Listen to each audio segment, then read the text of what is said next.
I'm Jamie from rumHoney. You're listening to Rock at Night.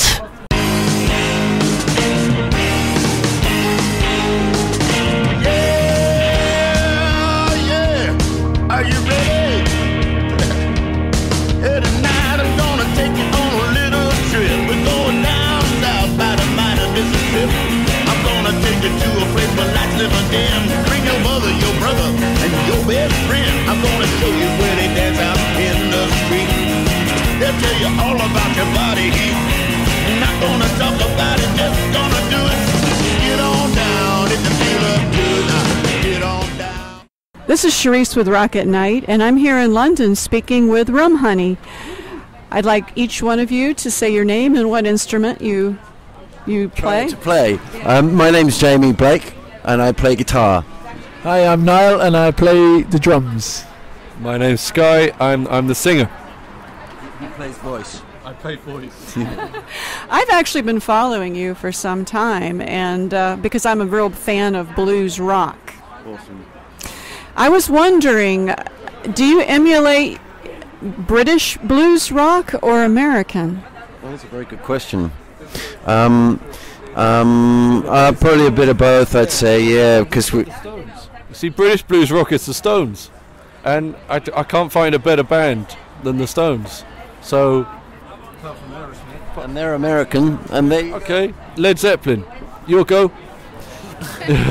You know, and we've got Free and Bad Company, and you know, there's a lot to be said about British blues rock. I'm saying that the blues is something that's ostensibly American, but the Brits have really, they did something with it. We had the blues just as much as the Americans, you know. Keith always said we got our blues from Hitler, and it's, you know, well, it's a great line. It's a great line, but it's true. It's true. They did. And it's you know, blues rock is blues rock. But yeah, I mean, apart from Southern rock, which is entirely American, you know, we still got the Stones. The first time I heard your music, I listened to you on YouTube and actually played some of your music for my husband, and he said, "That's Bad Company. They sound like Bad Company." He said, "You need to interview them." And I'm serious, and that's why I've been trying to nail you guys for some time, and here I am in London now. Come a long way to do that. I nailed you in London. And we're Bad Company.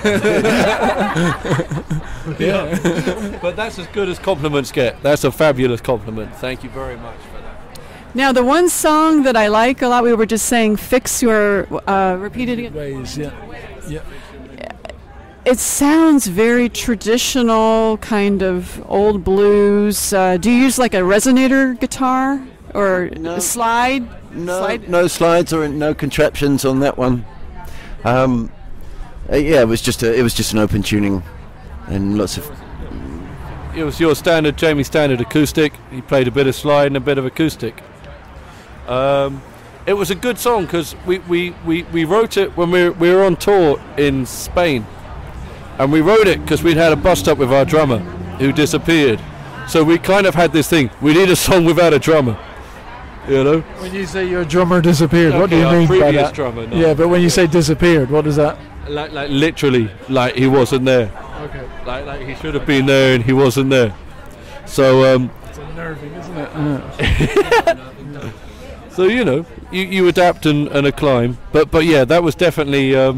it was a riff that Jamie had for years and years, and used to play it in sound checks, and would sit in his bedroom playing it over and over again. And then one day we sat down, we actually wrote the song, and yeah, like you say, thank you. It turned out nice, but it does definitely. It has that wonderful sort of blues edge. It has that beautiful. It's a great riff, basically, and it's a lovely sound, and it's very simple. It's very, very simple, but a lot of the great songs are. What's it about? What's the song about? It's a sort of double negative. Fix your mended ways. It's about somebody who's kind of cleaned up their act, but in retrospect, they were a lot more fun when they were naughty. You know, so it's like fix your mended ways.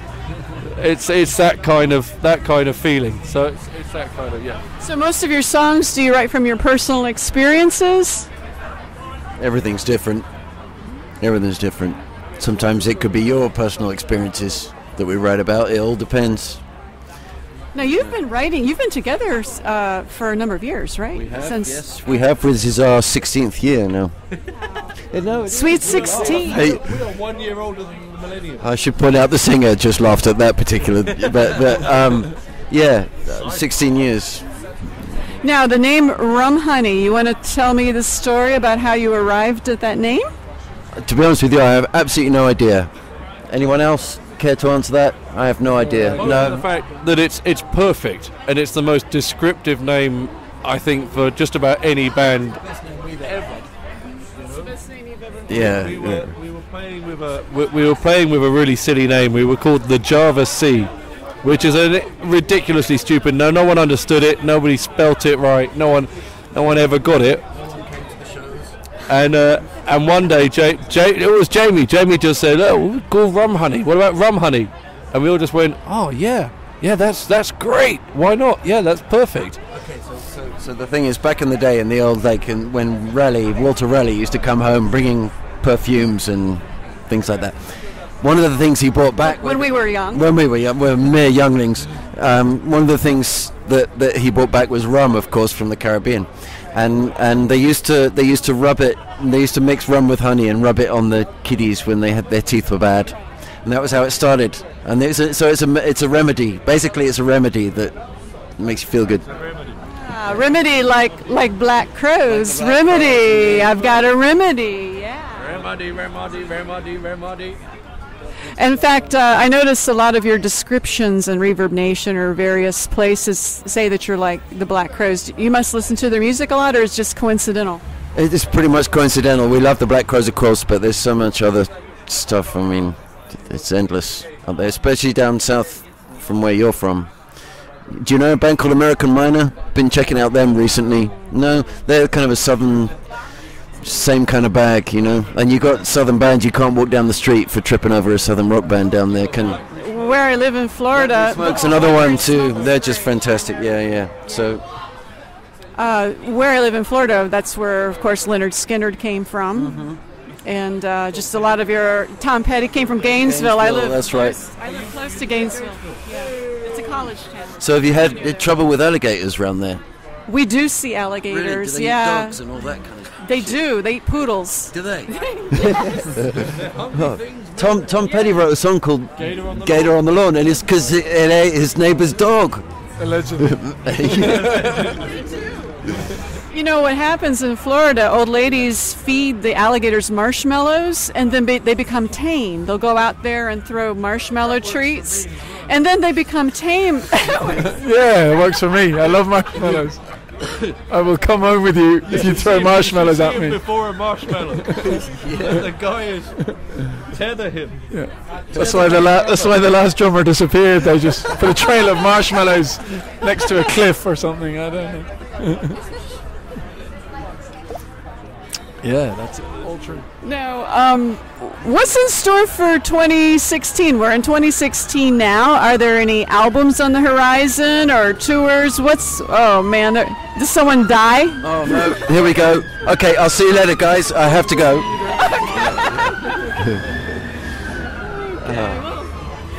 Sorry, say that again. Oh, in 2016, what's on the horizon? Yeah, we're going to record. Definitely going to record. Lots of plans afoot for that. Our manager James, who's being very quiet over there, overseeing everything, got a few things in the looking pipe. for marshmallows. Yeah, we'll get high on marshmallows and record. Probably, yeah. Recording 2016. We're recording. We got a batch of songs that need to be done, so we will be we'll be recording and putting out a whole load of material, hopefully by the summer. Any tours or excursions or? Plenty of that. Yeah. Italy. We've got good friends over in Italy, so we do like a lot of Rome and Milan, and we do Turin. What's the place with the boats? Italy. Venice. Yeah, Venice. The canals. The canals, yeah. Yeah. They're very black boats. Are they? Have you ever been there? Yeah, the gondolas are black. Have you done it? That's the thing. No. I went there for the art. No, I don't know. I went there because I had a relationship on the rocks and it needed a kickstart. Yeah. Where else are you going to go? Venice. I'll take you to Paris. Oh no, or Venice. I see a song coming on here. On the rocks. Yeah, on the rocks. Tonight we played on the ropes tonight, so that's the same thing. Instead, I don't know why we didn't do that. Thank you for co-writing our song. Yes, I'm the inspiration. That's easy 15% there.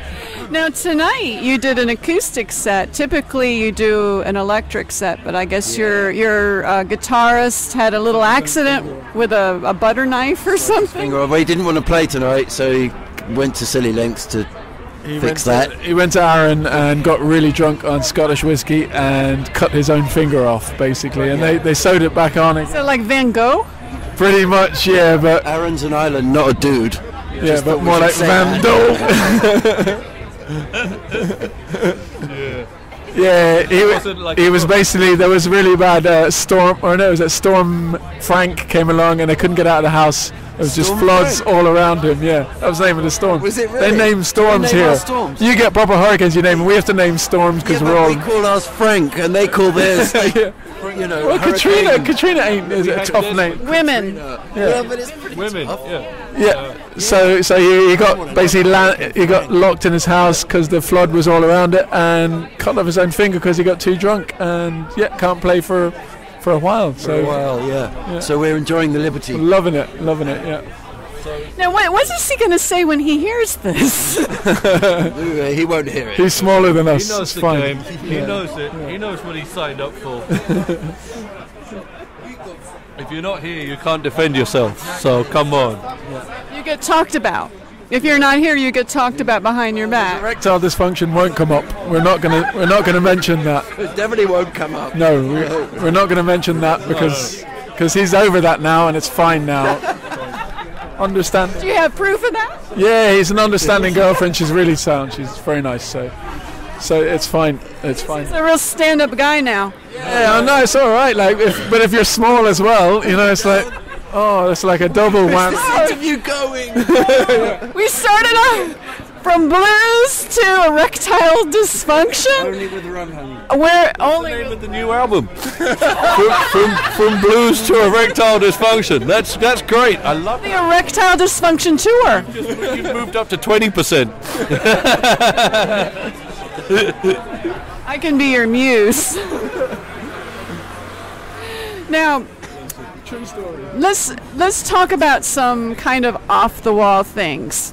What do you like to do in your off time when you're not playing music? I'll take that one. Yeah, I hang around with neuroscientists. Basically, That's true. yeah. They do. One neuroscientist I was hanging out with recently, she dissects mice's brains to see what happens when you inject cocaine into them. So. So she's a toxicologist. Set off the wall. I'm being truthful. That's what happens. That's what I do when I'm not rocking and rolling. It's true. I find it interesting, the effects of drugs. What do you do when you're not playing music? Are you playing with neuroscientists? Yeah, I play to the mice.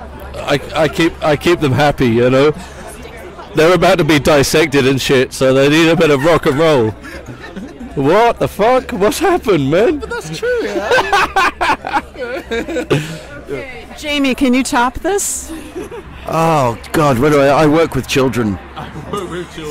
In the nicest possible way, of course. Not in the. Okay. We won't go I there. wasn't kidding. Okay, fair enough. Okay. Now, Jamie, do you have any habits that are annoying that you'd like to break? Are you asking the wrong? I snore a bit sometimes. He drinks my beer during interviews. That's annoying. You should stop that. That's never cool. Do you have any annoying habits that you would like to work on? It's New Year's resolution time. Yeah. No, I'm perfect. Do you guys attest to that? It's a great technique. Yeah, I suppose so. Perfect a-hole, yeah. Yeah, no, we pretty much, you know, we work out and stuff like that. So, you know, we've got it all down. You know, it's just trying to be better people all the time. That's what we do. You know, we work and then we do music, and then you sleep, and then the next day you work and do music and sleep, and it's pretty simple. We're not like no one does jiu-jitsu or karate. We hang out with people who do interesting things. Yeah, I like to read. Yeah. Most TV guides don't read themselves. Jack Kerouac. Yeah. Heavy duty stuff. Now, do you write music all together? Is there some kind of process? Do you keep a little notebook, or how do you guys write music? They're all different. All the songs are different. Most of the time, me and Sky tend to write most of the songs, but we're pretty open with that. Really, doesn't really matter. Generally, the Colonel is Sky and Jamie. They kind of get the basics of it. Me and Jamie will organise the essence, and then we'll go into a room and bash it out and see what happens. And sometimes things change and evolve within a band. Sometimes they don't. Sometimes we're very strict about what we want and the noise we want to make, and the guys kind of fall in behind that. But yeah, I mean, me and Jamie pretty much are the driving force behind writing. The thing to remember is the song's always king, and we're blessed in a way because all of the guys in our band know that. So there's no ego or anything like that. It's just making sure that everything. What was that? What is Little that? Little bit. We have a motioning here saying otherwise. Do I get my drum solo now? Is it my drum solo now? We talked about this. Yeah, it's generally them, Sky and Jamie, get it together, and we all kind of mess it up, stick our oar in. Yeah. So do you slap the crash cymbal really loud to drown them out? I do. What I do is I like pretend to be all jazzy and intelligent, and they like just laugh at me. It never works. So go back to basic. Can you do less, and then can you do even less, and then by the time I said it the third time, they're like, "That's what we want." Yeah. So how did you know? I know. Yeah, I know now. What you want is less. Less is more. We say that to everyone. It's not just you. Everyone has to do less, and eventually people get it, and it sounds pretty cool. Eventually they disappear like the last drummer. Right? Yeah. Now, did you guys grow up listening to blues rock, or did you listen to heavy metal, or how did you settle on blues rock as far as the genre? I think we all have very eclectic beginning. Like you'd hear also. I grew up in the arse end of Ireland, you know, and you'd hear all sorts of crazy stuff. All depends who you hang out with, but yeah, I mean, in the 80s I was catching up with the 50s, 60s, and 70s, and I think that's the way most people do it. You know, you catch up with all the good music, and I missed out on Guns N' Roses, you know, and while listening to the Doors, the Beatles, and Buddy Holly, and you know, just catching up. Basically, that's for me anyway. I think we're a proper melting pot. There's a whole load of different things that come into the band. Our bass player's from the south of Italy, so he brings with him a raft of music that nobody knows. Guitar player's from Scotland, and he has all sorts of ridiculous ideas. You know, Jamie and me are both Londoners, but you know, there's a whole load of different noise that comes into it and makes rumHoney.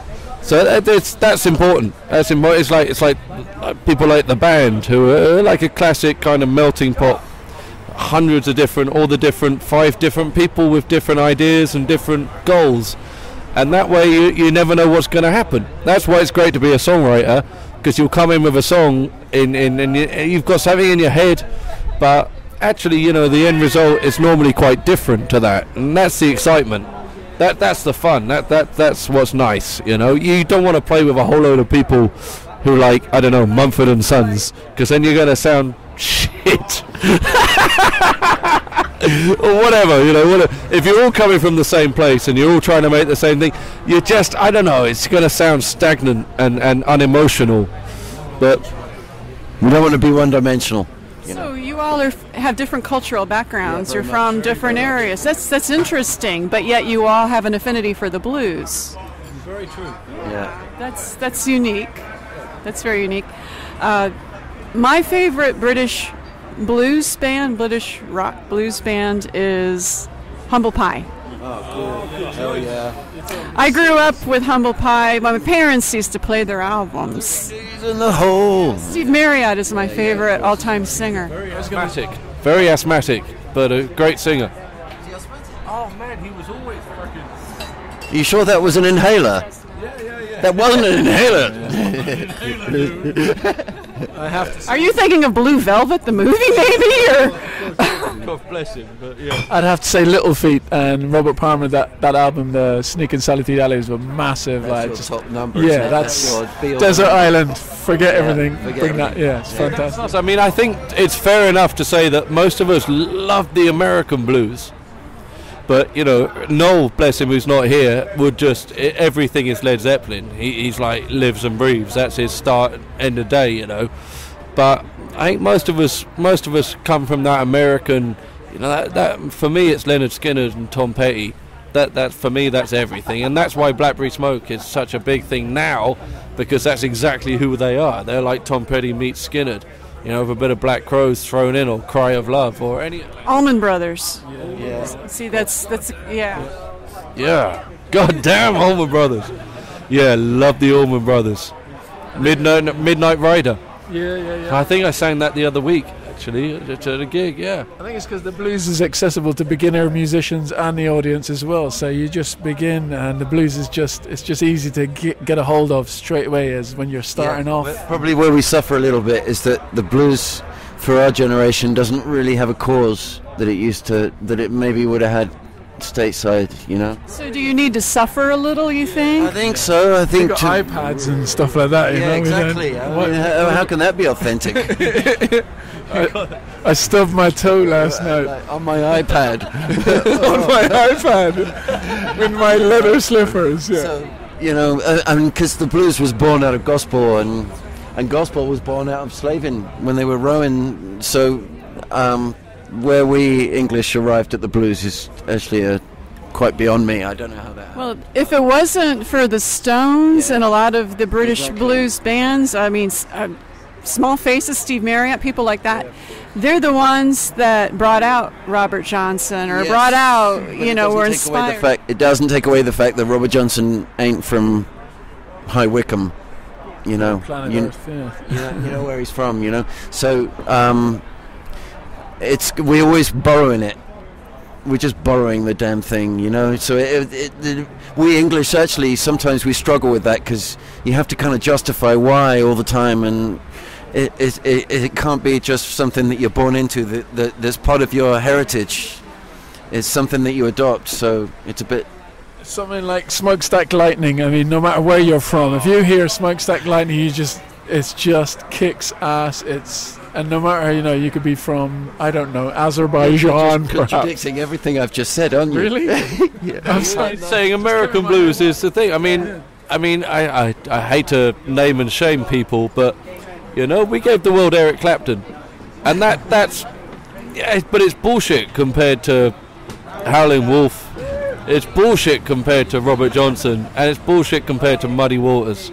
And that kind of gentle, lovely white man blues, I find extremely boring.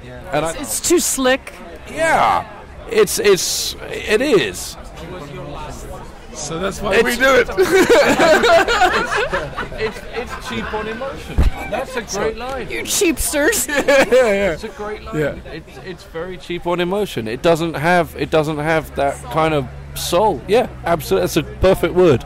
It doesn't have that balls out energy, that soul, that pain, that etc. etc. That's what you get from Billie Holiday and people like that. You get that soul and the pain. Why do I feel like I'm watching The Commitments, the movie? Because isn't that what it was about? Basically, you know, the Black Irish. Europe. Dublin is the blacks of Ireland.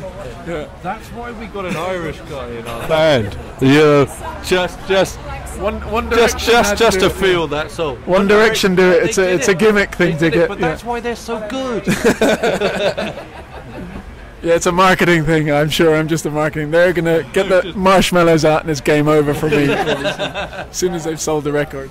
Is there anything that you would want people to know about the band, or any message or anything you would want people to know? Trying really hard.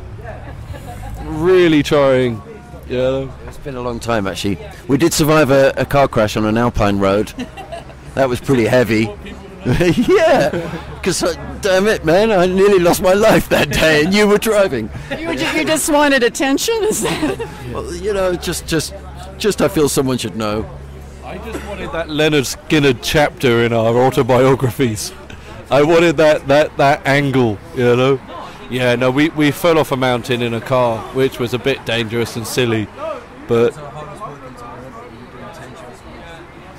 Yeah, that was great. We really cut our teeth doing like ski seasons and stuff like that. Me and Jamie especially back years ago, and yeah, we survived by the skin of our teeth. But it was Seriously, that's pretty scary. it was serious. It was like, you know, like if you can imagine a mountain, how the road kind of meanders down the edge of a mountain, kind of horseshoeing its way down.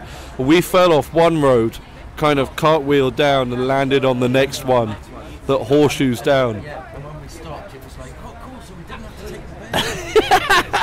We got out the car. It was fine. It was fine. But yeah, it was just one of those classic rock and roll. Yeah, we nearly died. So you did the bonding thing, and you know, like brotherhood. We were Before that, me and Jamie were like, ooh. Each other. we never spoke outside of work. But after that, we were quite the brethren.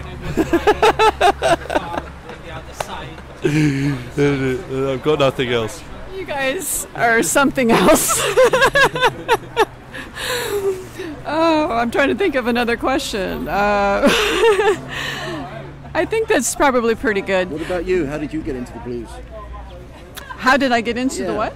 Get to the blues. My parents. Oh, really? Well, I'm from Detroit too. Okay. I'm from Detroit, but also. So you love Janis and Well, Otis and my parents used to play all the albums and stuff, you know, and Smokin' Humble Pie was played all the time. So that's, and all the Small Faces, and What I about mean, Government Mule. you know, I'm into them now, but I wasn't back then. You Now, have to work quite hard with those. next week I'm supposed to take pictures of Derek Trucks and Susan Tedeschi. really? I'm going to a blues festival, and Trombone Shorty and all the different. I'm going to a blues fest. Yeah, I mean, Wow. it's in Florida.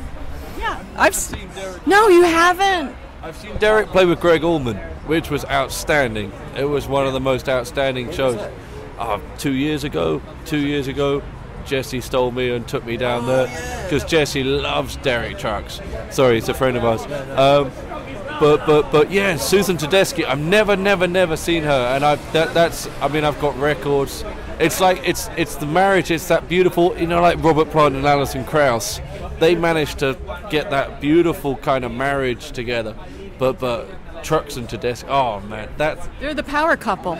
they are. They really are, man. They're the Lindsey Buckingham and Stevie Nicks of our time, man. Yeah, I dug that one out. No, they live in Florida. I was that close to saying Dave Stewart and Annie Lennox, but I rolled it back. I rolled it I thought back. you were going to say Ed Sheeran and Ed what's her Sheeran name? and Taylor Swift. Taylor Swift. Don't diss Derek and Susan. I'd always go Harry Styles and Taylor Swift if we're getting into that argument. You got to get it for the kids. Bring the kids Bring into the this. kids into it. Get them That's it. interested. There's it. Come on, rock and roll, kids. So that would be like a dream, maybe to like play with them. Let's say Derek Trucks and Susan Tedeschi, or I think our dream band. I'm speaking for me and Jamie now. There's an American band called Big Hat, who basically are the Sheryl Crow backing band. You've got, oh my God, you've got Peter Stroud. You've got, who's Cheryl's longtime collaborator. You've got, what's your man called? Audley Freedley. Audley Freed. You're Fred on drums. A bass player, the best bass player in the world. No. The bass player from Cry of Love. Robert Cairns. Robert Cairns. Oh my God! And that's the best band playing out there now. They're called Big Hat, but at the moment they're just like Cheryl's backing group. But they're outstanding. Audley Freed, astonishing. There used to be a band in the 90s from Atlanta called Cry of Love, which was Man Alive. I haven't heard of them either. Man Alive, named after a Jimi Hendrix album and as dedicated as you could be to Jimi Hendrix. Just that's rumHoney top tip. Cry of Love, ladies and gentlemen, Cry of Love. And it's Elvis Presley's birthday. Let's have a shout for Elvis Presley. Elvis Presley's birthday. Wow. Woo. Jeez, how old would he be now? He'd be. I see. I was born a week after Elvis died, so I know that anniversary. And you know what? You know what's true? It kind of takes a soul about a week to traverse from Memphis to London. It's slow moving. It's slow moving. If we were all Buddhists, we'd agree that I'm pretty much Elvis right now. I think it's pretty obvious, but I don't bang on about it. I'm basically Elvis. No? Well, you know. Elvis at the end. Elvis Costello. Burn! Yeah, probably. That's fair enough. It's fair enough. Yeah. Now, in Florida, every year there's a festival called the rumHoney Festival. rumHoney, and it is usually Derek Trucks, Susan Tedeschi, Greg Allman, who else? Like Butch. Is it Butch Trucks? Like the whole clan. They're always there. And Black Crowes, like Chris Robinson was there. Every October, I think it's. I thought he had an out. He was touring last year. Rich is endless. You should probably use their second name as well. They don't speak. I don't think. The brothers don't speak, right? They don't like each other. Really? No, Really? they don't. Really? God, no. I didn't know that. No, they Oasis'd it. No, there's no more Oasis, no more Black Crowes. Yeah, no, but They've done it again, really? even without Goldie Hawn Jr. in the question, they still don't talk to each other. Yeah, man, they really. Do you know the Everly brothers used to hate each other? Oh no, they did, but they still went for it. They still stuck it out. You know, Keith and Mick ain't the best of friends, but Jesus Christ, brothers is brothers. They say money can't buy you love, but they're proof that it can. You know, they stuck together. You know. Yeah. I mean, John and Paul hated each other. I mean, come on. You guys love each other, though. You guys all. Yeah. We're happy enough to sit around a table for half an hour. Or so. Yeah. No, but genuinely, yeah. No, we're Even good. the Italian one, we love him too. Even Domenico, who is. Is that his name? I think that's his genuine name. Is that not right? Sunday? No idea. He doesn't speak English, so we can just, we just say. That's the bass player. Yeah. He's like the Italian. He's outstanding. There's no words to describe it. I mean, he's the best guy, best one in the band. He's just rock solid. There's one guy who does his job all the time. All the time. That's every time. Yeah. On time. Yeah. Keeps me in check when I try and be a jazzer. You know, he's there going, no, you don't do that. So, yeah, you don't do that, and I all. Yeah. Don't do it. Yeah. Hey, fucking hell. Yeah. Good guy. Good fight. I bet you. Would you guys like to come to the States, or any thoughts of coming to the States? I'm married to an American. Oh, you are? Yes. Then do you go back and forth? Nope. No. It's complicated. It's a modern marriage. It's fine and successful.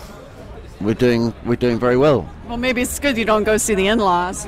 Yeah. But oh my God, yes, America would be heaven sent. But it's unfortunately nowadays in the music business, you need to find each the money to go and do that. You're not going to make money going to America. We travel Europe, we play all over Europe because we can just about break even doing that, and that's a cool thing. You know, there's enough money to stay in a hotel, play the gig, pay for the hotel and the plane, next gig, etc. But the whole going to America thing is without a sponsor or someone that you can piggyback on. I mean, that's the way to do it, is to piggyback on. Yeah, I mean, if John Bon Jovi said, "Come on, guys, man, I need you to come," and can't do John Bon Jovi, can't do New Jersey, you know. But you know, for example, that would make it totally worthwhile. But the status quo with us is we don't have a massive extent. You know, we don't have money to burn, so we ain't out there. But we'd love to. I'd love to play Nashville. Fucking hell, Grand Ole Opry. Oh man, book me. I'll pay my fare. I'll do that. That's fine. I'd do that. So that's you sorted. That's me. So what? Is that me? Am I booked? Am I booked? Is that a booking? Okay, cool, man. I better start sorting out a band.